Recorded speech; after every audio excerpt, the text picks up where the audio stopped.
privilégio de estudar a palavra do Senhor, né? Eu quero inicialmente orar com os irmãos, orar com a igreja, agradecendo ao Senhor por esse privilégio que temos de estar juntos aqui e meditar sobre assuntos tão importantes, que é sobre o relacionamento dos nossos filhos. Estamos felizes aí com a presença de vocês nessa manhã, aqui participando conosco. Glória a Deus. Amado Pai, nós louvamos o Teu nome pelo momento tão oportuno que a gente tem de estudar a Tua palavra. Estamos aqui nesta manhã totalmente à disposição do Teu Espírito Santo para ouvir a Tua voz, ouvir aquilo que o Senhor tem para falar ao nosso coração e ao mesmo tempo, ó Deus, engrandecer Teu nome, pois o Senhor é o único que é digno de toda adoração, de todo louvor. Abençoa nesse dia a compreensão da Tua palavra, momento que vamos refletir sobre o relacionamento com os nossos filhos. Pedimos a Tua direção, a Tua bênção, a Tua opção, Pai, porque sem Ti nós nada podemos fazer. Nós oramos agradecidos no nome de Jesus. Amém. Glória a Deus, que a gente tenha assim a oportunidade de hoje meditar sobre o relacionamento com os filhos, né? É uma pena que a gente não tenha aqui muitos filhos aqui presentes, participando conosco, mas todos nós somos filhos, né? E nós temos o privilégio de poder meditar na Sua palavra e até orientar os nossos filhos menores, os nossos maiores, e interessante que até os maiores continuam sendo crianças, né? As nossas crianças de 20 e poucos anos, de 30 anos, mas nós vamos aqui nos recordar do que falamos na semana passada, quando nós iniciamos esse tema sobre relacionamento familiar, quando falamos sobre relacionamento dentro da comunidade, dentro da nossa sociedade. E nós lemos em Efésios, o texto de Efésios 5, que fala o seguinte: tenham cuidado com a maneira como vocês vivem, que não seja como insensatos. E nós temos o descuidado, né, de não prestar atenção da forma como nós estamos nos relacionando com as pessoas que estão perto da gente, os nossos vizinhos, e muito mais ainda quando se refere às pessoas que habitam conosco dentro da nossa casa, que fazem parte da nossa família, são os nossos familiares mais achegados, e tem aqueles que os familiares são distantes, com que nós também nos relacionamos. E hoje, em particular, nós queremos aí abordar sobre relacionamento com os filhos. Eu gostaria de, inicialmente, ler aqui com os irmãos essa passagem agora de Efésios capítulo 6, do verso 1 ao verso 3, diz assim: Filhos, obedeçam a seus pais no Senhor, pois isto é justo. Honra teu pai e tua mãe. Este é o primeiro mandamento com promessa, para que tudo te corra bem e tenha longa vida sobre a terra. Ainda no verso 4 diz assim: Pais, não irritem seus filhos, antes criem-nos segundo a instrução e o conselho do Senhor. Às vezes a gente não, aqui quando fala assim, filho, obedeça aos seus pais, e nessa segunda parte, pais, não irritem seus filhos, a gente às vezes coloca numa condição ou numa situação que parece que é muito focado em relação ao comportamento do pai, da mãe, em relação aos seus filhos. Mas também tem vice-versa, tem a questão do foco do filho em relação aos seus pais e assim por diante. A primeira coisa que a gente é importante ressaltar, que biblicamente os pais eles têm duas funções importantíssimas. Os pais que eu digo aqui, tanto o pai quanto a mãe, eles têm uma função importante no âmbito da família com relação aos seus filhos. A primeira função é essa aqui, a função biológica, que está lá em Gênesis, no capítulo 1, verso 28, que é frutificar, procriar e encher a terra. Isso aí é a função biológica dos pais. Outra função importantíssima é a função sacerdotal, que eu diria também é uma função educacional, que está aqui em Efésios, no capítulo 6, versículo 4, que acabamos de ler. Pais, não irritem seus filhos, antes o instrua no temor do Senhor, né? Então aqui é instruir, é cuidar. Diz o texto que lemos. Crie-nos segundo a instrução e o conselho do Senhor. Então essa função aqui, a função sacerdotal, muitas vezes ela é desprezada. Agora tem alguma coisa que a gente está observando, um movimento no meio da sociedade, ele não está nem mais assim sendo focado o dia do pai, o dia dos pais, o dia das mães.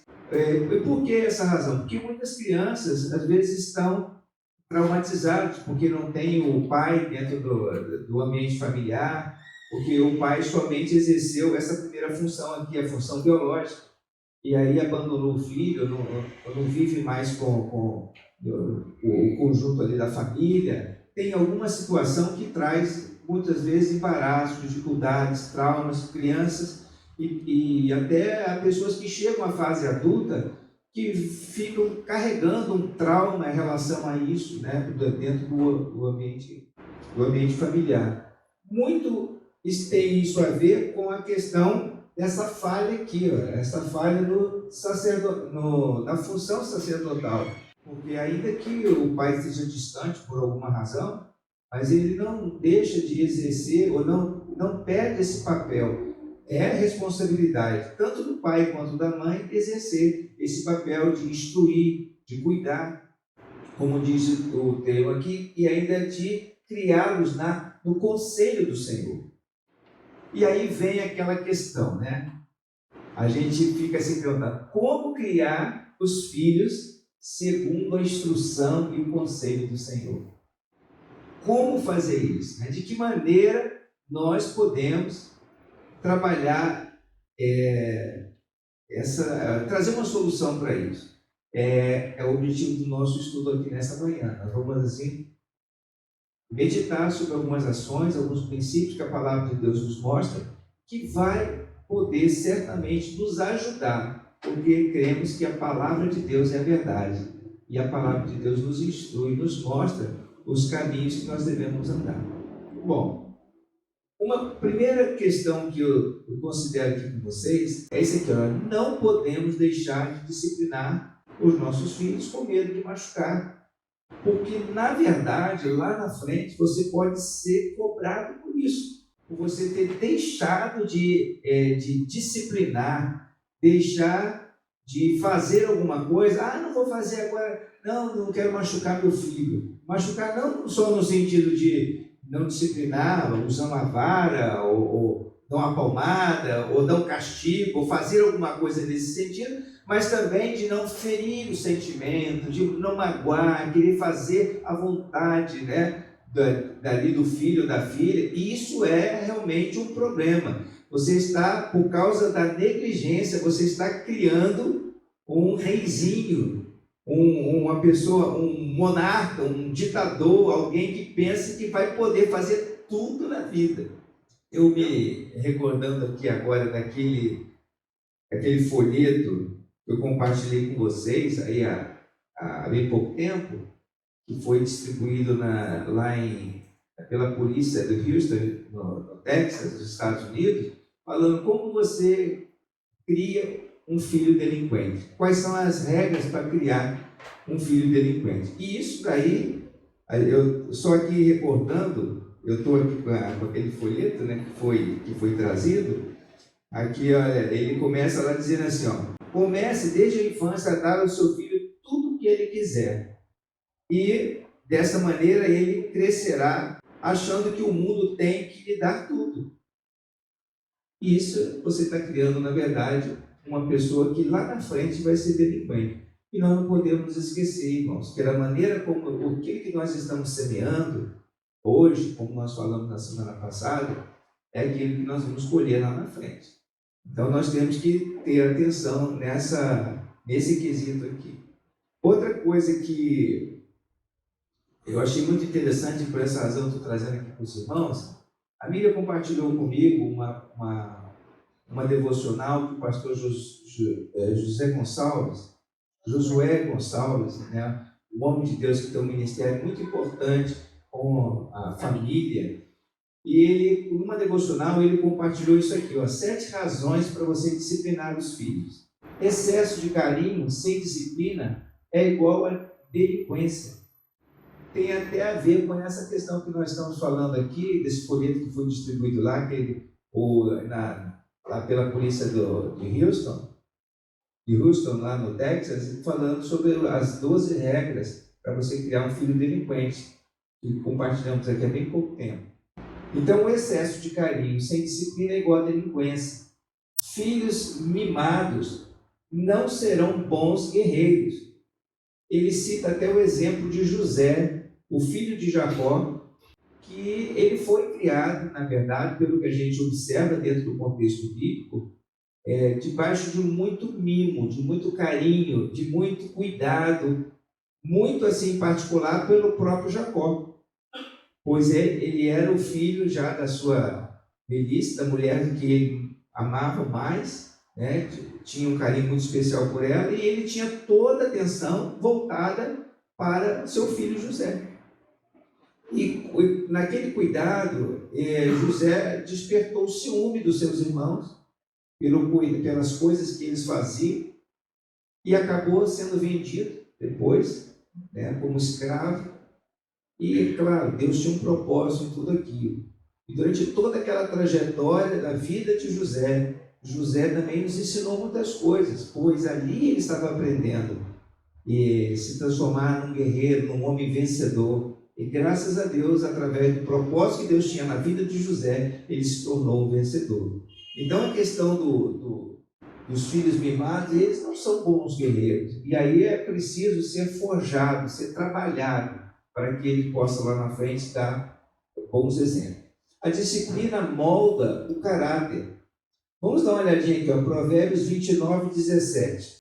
Discipline seu filho, e este lhe dará paz, trará grande prazer à sua alma. É isso aqui, ó. A disciplina molda o caráter. A disciplina desenvolve o senso de responsabilidade.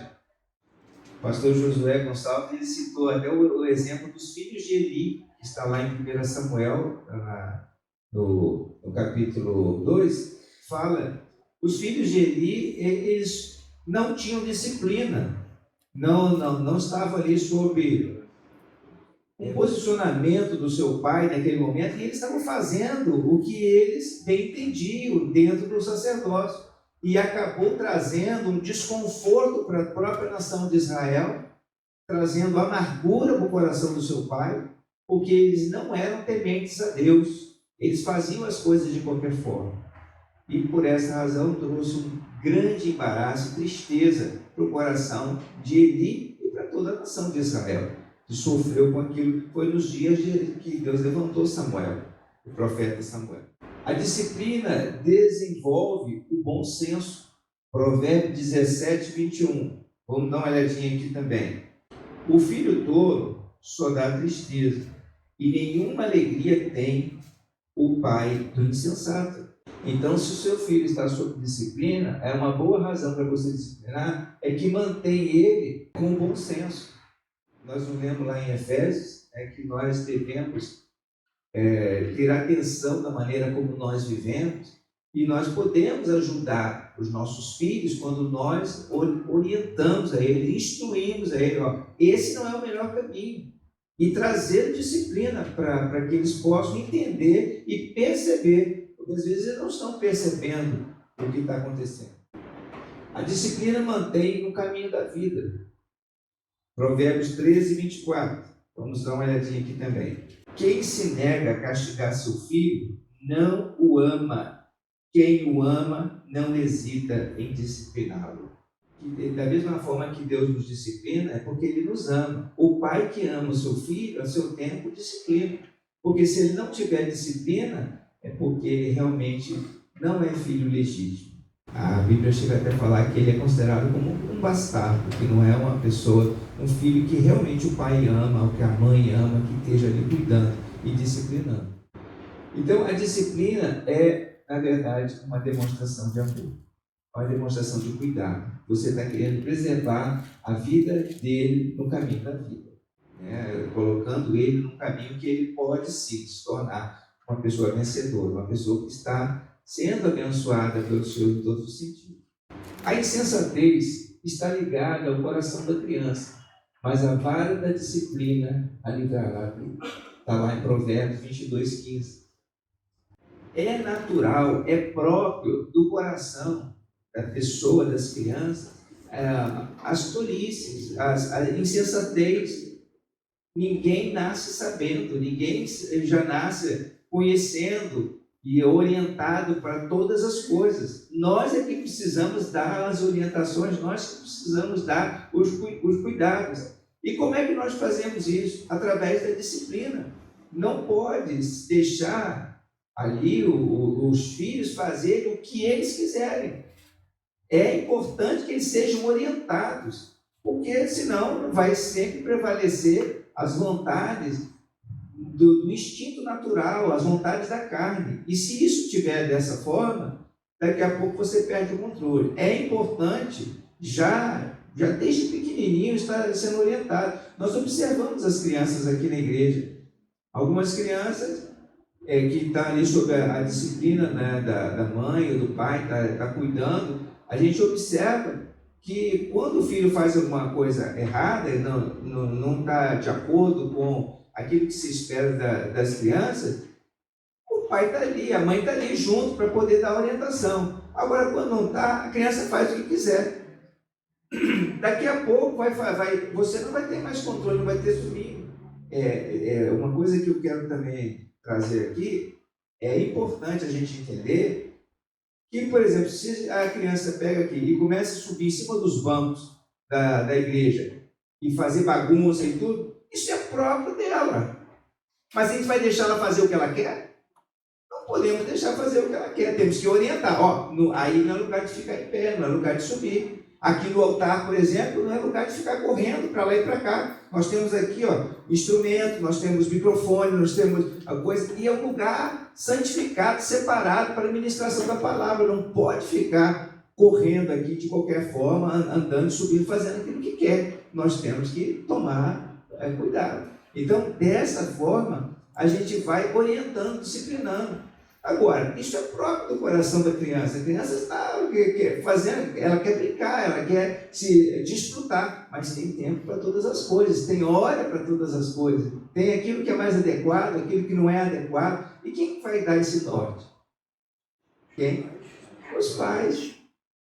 Nós até aqui, né, falando aqui como igreja, numa escola que está lá funcionando, muitas vezes aquela função sacerdotal, aquela função educacional, os pais acabam delegando, passando para o outro, mas é a nossa responsabilidade de fazer. Não é a responsabilidade da igreja educar o filho, educar as crianças, mas nós não nos furtamos de dar orientação. E tem alguns, às vezes, até que fica bicudo com a gente. Quando a gente vai dar uma orientação, vai dizer assim, isso não é próprio fazer isso assim. Quem manda no meu filho sou eu. Verdade. É eu que sei do que tem que fazer. Então você sabe o que tem que fazer, porque você não faz, né? Então é isso que a gente tem que tomar cuidado, porque senão daqui a pouco o reizinho, a rainhazinha está fazendo tudo aquilo que quer e você já não tem mais controle. A gente observa, irmãos, que no tempo que nós estamos vivendo, crianças batem na cara dos pais e tudo. E chega a uma ousadia tal que a gente observa que não está tendo controle. E se não entrar na disciplina, vai continuar com o quê? Aqui, a insensatez está ligada ao coração da criança. Então, se você é mãe, se você é pai, você vai orientar, você vai disciplinar. Porque você ama, você não quer ver uma criança depois crescendo, pensando que faz tudo, que pode fazer tudo aquilo que ela quer, independente da vontade dos pais, independente da responsabilidade do relacionamento com os outros. A gente tem que pensar sempre nisso. Quando nós estamos orientando, são as relações das pessoas têm que estar sob determinada orientação, direção, sabe, para não fazer qualquer coisa, porque senão a gente, lá na frente, a gente vai ter consequências, certamente. Aqui no Provérbios 29:15 diz: a vara e a disciplina dão sabedoria, mas a criança entregue a si mesmo vem a envergonhar a sua mãe. Quer dizer, ela vai fazendo o que ela quer e depois quem passa vergonha é o próprio pai e a mãe. Exatamente. Falando ainda sobre o relacionamento agora na via de mão dupla, né? Nós vemos lá no texto que os pais não devem irritar os seus filhos. Lá em Colossenses fala o seguinte: pais, não irritem seus filhos para que eles não se desanimem. O que acontece? O que é esse assim, não irritar os filhos? O que isso quer dizer? É evitar uma marcação acirrada. Por qualquer coisinha você está ali falando, menino, para com isso, faz não sei o que, papá, e fica naquela marcação ali em cima do filho, da filha, e sobre todas as coisas. É como diz aquele postzinho no meme, né? Já orou, já buscou o Senhor, já jejuou, já fez isso, não sei o quê, e você fica ali naquela marcação, e isso pode trazer um certo também desânimo, desconforto para o coração da criança. Você perde a autoridade também, porque se você ficar toda hora falando, repetindo um monte de coisa, quando tiver coisa séria mesmo, a criança não vai dar ouvido. Exatamente. A disciplina deve ser firme, mas sem dar lugar à ira. Que a palavra diz lá em Provérbios. Que a palavra dura, ela vai suscitar mais ainda contenda, mas a branda, ela afasta o furor. Quando a gente está no momento em que a gente vai disciplinar, eu gostava muito do exemplo do pastor Arnildo, nosso saudoso pastor Arnildo, quando eu observava no tratamento, né, com seus filhos, e até muitas vezes ele compartilhou aqui conosco, quando os filhos, né, faziam alguma coisa que não estava adequada, ele chamava a atenção, e aí se permanecesse, falou assim, ó, quando chegar em casa nós vamos conversar. Quando chegar em casa, vamos conversar. Aí, pronto, ele já sabia. Aí chegava em casa, pegava lá o cinto, chamava para o cantinho, aí alguns já começavam a se proteger, né? O almofada aqui, o almofada lá, assim, agora nós vamos para a disciplina. Você sabe por que você está apanhando? Ou você vai apanhar?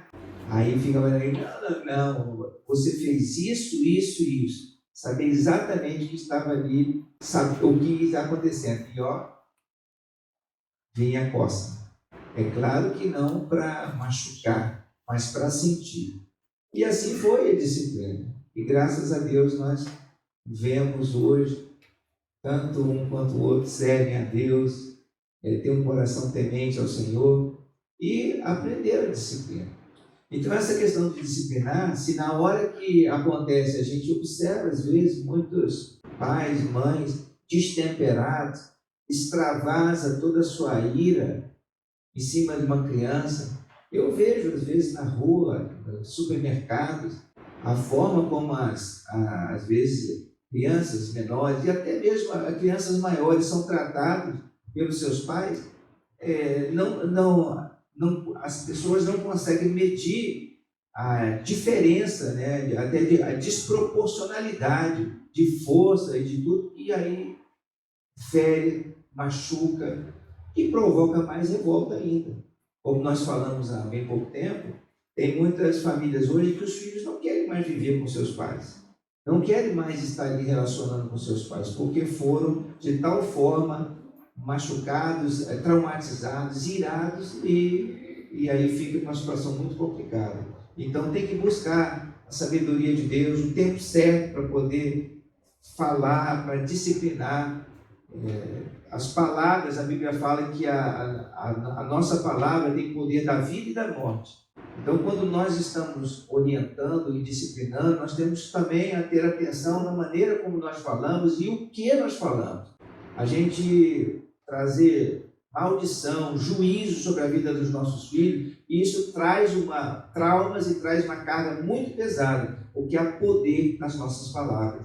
Então, nós temos que ter atenção do que falamos e da forma como nós falamos. Cuidado para não desprezarem um só destes pequeninos, pois eu lhes digo que os anjos deles nos céus estão sempre vendo a face do meu Pai Celeste. Jesus falou isso aqui, quando estava falando a respeito das crianças. É importante, irmãos, a gente observar aquele princípio que nós tocamos aqui na aula passada, quando estávamos falando sobre o exemplo de Jesus. Paulo ele falou assim, que nós devemos estar mirando no exemplo de Jesus, considerando os outros até superiores a nós mesmos. É o exemplo da humildade. Saber que os pequenos, ou os nossos filhos, pode não ser pequeno, pode já ser adulto, sempre, todos eles têm também uma parcela de contribuição que pode nos dar. É como eu disse, ainda há bem pouco tempo, às vezes a gente tem um olhar para aquelas pessoas que estão num nível, vamos dizer assim, de autoridade superior, elas pensam que por elas estar por exemplo, se é o pai, se é a mãe, e vai lidar com o seu filho, você não sabe de nada, eu que sei das coisas. Não é bem assim. Ou eu, como pastor, e uma pessoa que está fazendo parte do rebanho, eu vou dizer assim, não, eu aqui tenho a voz de autoridade, eu que mando. Não é dessa forma. Nós temos que considerar cada um olhando para o outro, sabendo que é uma pessoa e que tem coisas importantes para contribuir. Então Jesus dá um alerta ali, né? Os anjos que cuidam dessas crianças, o anjo que cuida das pessoas, o anjo que está aí, né, nos acompanhando, nós temos um advogado que está lá nos céus, né? Nosso Senhor Jesus, e Ele vai advogar as nossas causas, e vai advogar a causa daqueles que sofrem injustamente. Então a vingança não pertence a nós, mas pertence ao Senhor. E em particular, no que diz respeito às crianças, o Senhor diz até na sua palavra, que quem embaraçar um desses pequeninos, né, é melhor que lhe pendurasse uma corda no pescoço com uma pedra e se lançasse no mar, do que embaraçar ou dificultar, trazer escândalo com algum desses pequeninos. Então a gente tem que tomar cuidado e atenção em relação a isso, se nós tememos a Deus, se nós queremos fazer aquilo que agrada o Espírito de Deus. Compreender os filhos é também estar atento à sua linguagem de amor. Como nós vimos aqui, sobre as 5 linguagens de amor, nós temos que levar isso em consideração. Esse artigo aqui, escrito, né, feito pelo Dr. Ross Campbell, ele diz o seguinte: dentro de toda criança existe um tanque emocional que deseja ser cheio de amor. Quando a criança se sente amada, ela se desenvolve normalmente, mas quando o tanque está vazio, ela se comporta mal. Grande parte do comportamento inadequado das crianças tem origem em um tanque de amor vazio. Os irmãos se lembram das 5 linguagens do amor? As linguagens do amor. Vamos aqui só recordar um pouquinho. É a forma como nós entendemos ou percebemos a forma como somos amados. Algumas pessoas dão muito valor à questão de ouvir essa palavra, eu te amo. Você é importante para mim. Você é uma pessoa especial. Pessoas que têm, vamos dizer assim, valorizam essas palavras, isso a gente chama-se de palavra de afirmação. Quando você faz um reconhecimento público a respeito de alguém, poxa, a pessoa fica com o seu coração cheio de alegria e ela realmente se sente valorizada, se sente amada. Agora, há outras pessoas que não valorizam muito essa questão da palavra de afirmação, mas valoriza muito o ganhar presentes. Às vezes você chega, né, imagina, num dia especial para a criança e fala para ela: meu filho, eu te amo tanto, vem cá, deixa eu te dar um presente, meu abraço. Aí você dá um abraço, aí ele fica assim: cadê o meu presente? Cadê meu presente? Porque para ele, para aquela criança ali, o importante é a questão de ser presenteado. A gente falou aqui, né, do abraço. Já para outros, a questão não é o presente em si, mas é a companhia, a atenção, de você estar ali próximo, de você fazer as coisas junto. Às vezes, o que uma criança quer, no caso, né, dos menores que eu estou me referindo aqui, é só ter um pouquinho da sua atenção, você jogar uma bola de gude com ele, fazer uma brincadeira em conjunto, correr. Isso é você estar manifestando para aquela criança que você está junto, que você ama, que você está ali cuidando. E se essa é a forma, é a linguagem de amor dessa criança, isso vai fazer toda a diferença. Ela vai realmente se sentir amada. Aí você, não entendendo isso, você vai tentar mostrar para ela, dando presente. Você vai dizer para ela, eu te amo. E aí vai chegar um momento, você pode ouvir aquilo que você não quer. Se você me ama, por que você não está nunca junto comigo? Se você me ama, por que você fica tentando me comprar com presentes? Porque para aquela criança em particular, a questão da valorização da presença, da companhia, é o mais importante. Então nós precisamos ter sensibilidade, qual é a linguagem de amor dos nossos filhos, para poder se relacionar melhor com eles. E assim também vice-versa. Os filhos já, à medida que vão crescendo, perceber qual é a linguagem de amor da sua mãe, a linguagem de amor do seu pai, para poder melhorar essa relação, esse relacionamento entre eles. Outra questão também é o toque físico, que é uma outra linguagem de amor. É de você dar um abraço. Às vezes um abraço faz toda a diferença. Tem pais ou mães que nunca têm um momento de carinho com seus filhos. Eu tenho que também, a gente tem que também perceber, tem criança que não gosta de ser abraçado. Aí a gente respeita, Eu tenho uma relação muito de carinho com as crianças aqui da igreja. Eu abraço, eu dou um beijo nela. E meu filho, de vez em quando, dá um beijo nele. Mas eu sinto que ele não se sente muito confortável com isso. Então eu não faço, Então a gente tem que ter essa sensibilidade, perceber isso. A linguagem de amor de cada um é diferente. Então a gente tem que respeitar a forma como nós nos relacionamos com eles aí. Alguém gostaria de fazer algum comentário?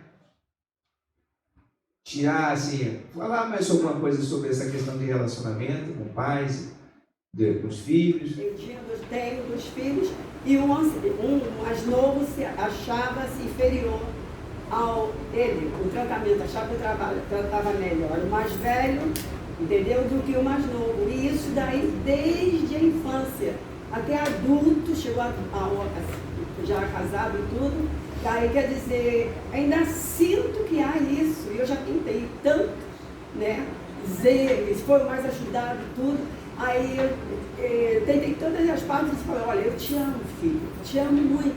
Aí depois, já, de adulto, que ele começou a mandar, começou a mudar. Mas realmente a gente tem que ver enquanto eles são crianças. Perceber isso. Como a irmã está aqui compartilhando com a gente, se nós olharmos o exemplo que aconteceu, voltando ao exemplo de José, lá na sua casa, na casa de Jacó, José teve um problema sério de relacionamento lá com os filhos, os demais filhos e irmãos, os filhos de Jacó, por conta daquela predileção que tinha. Às vezes essa predileção, ela é manifesta, é clara, como ali aconteceu no caso de Jacó. E às vezes essa predileção, ela não é tão clara, porque não há predileção, mas há uma linguagem diferente de amor.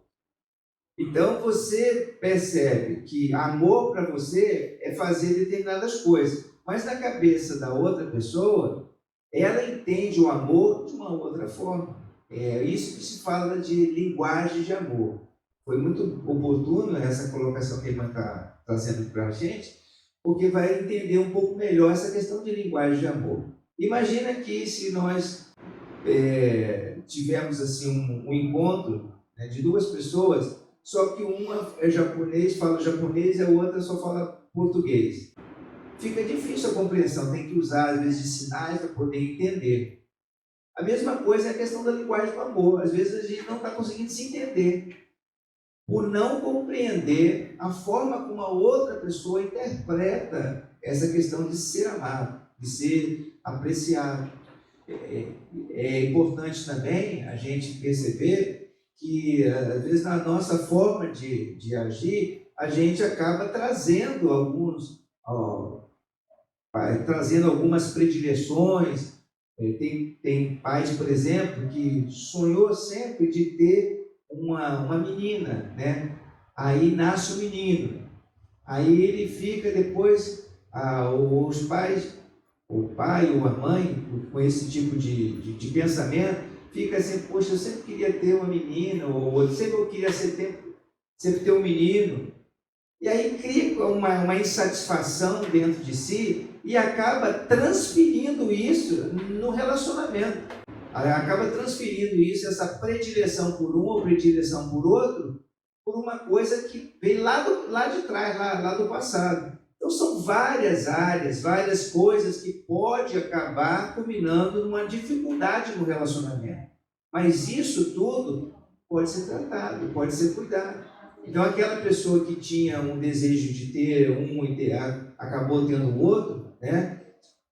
No cuidado ali foi fruto do seu ventre, fazendo um trabalho, né, com a sua alma, com os seus sentimentos, vai acabar realmente amando essa criança ou essa pessoa que ela pensava que era de uma forma e ela veio de outra, e vai amar da mesma maneira, porque isso é algo que vem também, Deus colocou dentro de nós, né? Um coração de pai, um coração de mãe, um coração para realmente nos relacionarmos um com o outro, com amor sincero, com amor verdadeiro.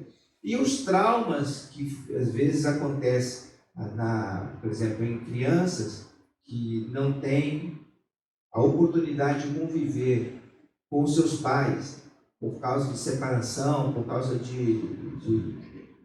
por exemplo, de tragédias. Às vezes a mãe, ou às vezes a criança perde a mãe ou o pai muito cedo, aí cresce com a ausência daquela figura dentro de casa, no relacionamento, também traz outras consequências, traz outros reflexos, que a gente, num outro momento, a gente pode também abordar sobre essas consequências que às vezes geram na vida familiar. Eu posso até convidar alguém da área de psicologia para poder falar um pouco mais de maneira objetiva sobre esse assunto, mas são traumas que vão se formando e que às vezes prejudicam muito o relacionamento dentro de casa, o relacionamento familiar.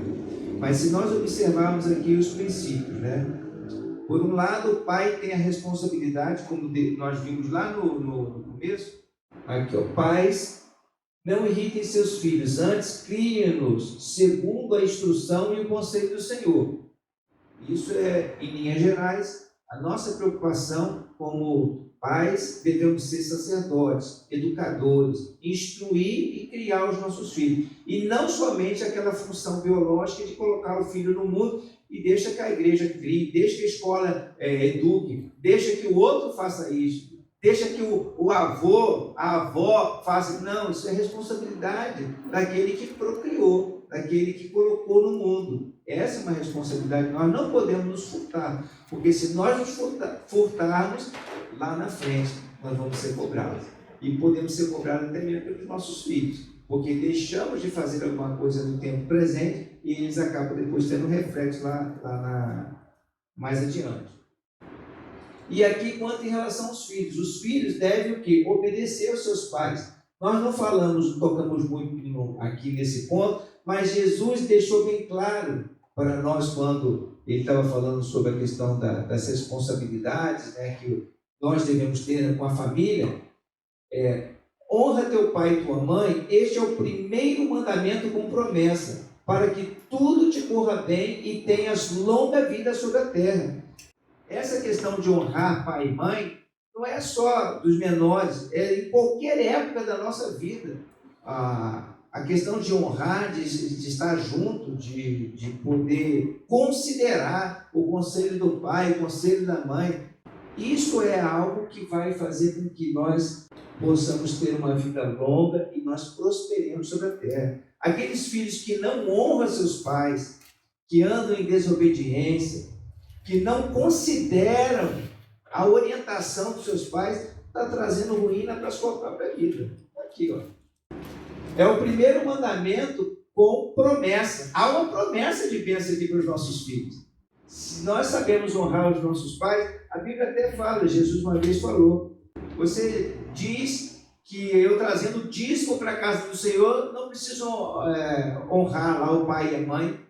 Está quebrando o mandamento, né? A gente, quando faz uma coisa religiosa e desprezando outras coisas da palavra, nós estamos contrariando aquilo que Deus tem para a nossa vida. E nós devemos considerar tudo isso para que nós venhamos a prosperar. Como a Bíblia fala, né? Que o Senhor veio para curar os quebrantados de coração, trazer libertação para os cativos. Então, esse sentimento que nos torna cativos, muitas vezes, a uma depressão, a um desconforto, não se sentir amado, não se sentir cuidado por um pai ou pela mãe, Jesus pode tratar. O Espírito de Deus pode curar e abençoar a nossa alma, o nosso coração. Amém? Então, o foco aqui hoje, né, quando a gente está falando, eu quis assim trazer para os irmãos a importância de cuidar, de disciplinar, de orientar os nossos filhos e dos nossos filhos também ter um momento de reconhecer a importância da orientação, da instrução do Senhor através da vida dos seus pais. E aqueles que honram seus pais, né, eles têm aqui uma promessa: para que tudo te corra bem e tenhas longa vida sobre a terra. E Deus vai abençoar a sua vida e a sua caminhada.